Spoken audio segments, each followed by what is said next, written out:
Alright y'all, welcome back to the channel and to some more turkey patterning. And I've got another combination out here today that we haven't tried, and definitely, at least as far as the shell goes, it's a little bit more of an old school setup. But even though it is a little bit older school of a setup, we should still be able to see some pretty decent performance out of it. So for the shell I've got out here today, I've got some of these, the Winchester Xtended Range Hi-Density turkey loads. These are a 12 gauge, 3 inch, 1 3/4 ounce load of 5s going about 12.25. And there you can read on the back kind of what it says. Pretty much just it's denser than lead, it hits harder at longer ranges, that kind of stuff. And from the mixed kind of information that I've been able to find, some people say it's lead mixed with tin and bismuth. Other people say it's lead mixed with a little bit of tungsten. I'm not really entirely sure, but these shells in general do seem to pattern pretty well for the most part. So we should be able to see some decent performance out of the 5s here today. And for the setup we're going to be running them through, I've got my Remington 1187 back out here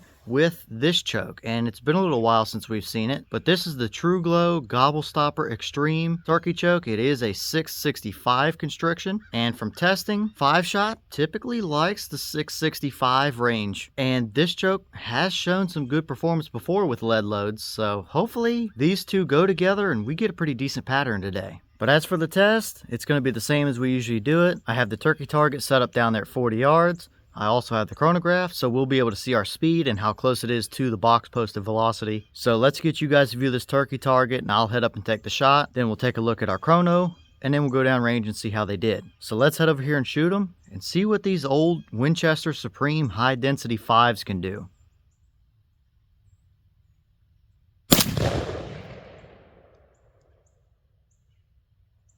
Okay, so that shell gave us 11.59 through the chronograph. The box was claiming 12.25, so we definitely didn't see what the box was saying, but 11.59 for that load, that's plenty good enough, not bad. Mid to high 1100s would absolutely do the job. So even though we didn't see what the box was claiming, there's really not anything too out of the ordinary up here. But how do they actually shoot down range? Let's go down to our 40-yard paper and take a look.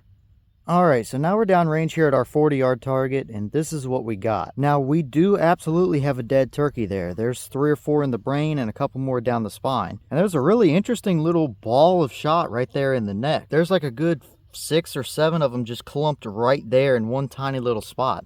So that's pretty interesting, but backing up here and looking at the rest of the pattern, it's kind of a little bit goofy. Now, is it good enough to take a bird out to 40 yards? Yeah, absolutely. But it's not really a uniform pattern at all. I mean, the core area here isn't too terrible, but soon as you get outside of that, I mean, it's just little stringy shot spread all over the place. We do have some flyers down there along the bottom, and nothing really outside of right there at his head is very uniform at all. I'm not gonna lie, I was expecting to see a little bit better out of that. Now, for what it is, probably a 20 or 25-year-old turkey shell, it would absolutely do the job out to 40 yards for you, but through that particular choke, something might not have gotten along too well. I don't know. I think this is the first time we've tested the Winchester Supreme Extended Range 5s here on the channel. So maybe this is just how they perform, but we've tested the 4s and the 6s and saw better or at least more even results than this. So I don't know.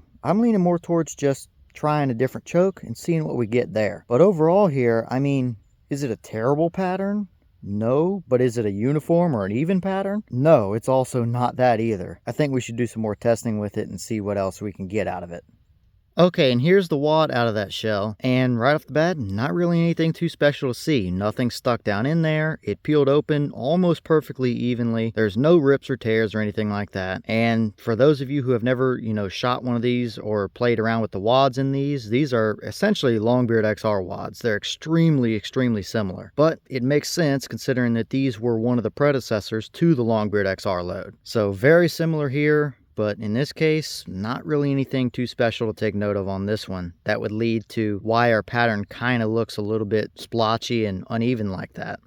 Alright y'all, well, what did you think about that performance there? Like I mentioned earlier, I was expecting a little bit better. Now, is it a terrible pattern? No, but it's definitely not even. So I think we should definitely, test the couple more shells that I do have of this through some different chokes and see if we kind of get the same result, or see if one of the chokes I have or constrictions I have kind of evens it up a little bit. So if that's something you want to see, then by all means leave a comment. Let me know maybe what choke you might want to see, what constriction, that kind of stuff. But as always, leave your thoughts and opinions down in the comments and let me know what you think. Is that about what you expected to see? Were you hoping for a little bit better? And should we try it through a couple other chokes and see what happens? Let me know all that down in the comments. But with that being said, I've got a few more tests to film for y'all today, so I'm going to get back to it. We do have a channel Instagram as well as a mailbox now where you can send things to the channel. So if you're interested in that, all that information will be in the description for you. But I'm going to get back to it, so I'll see y'all in the next one.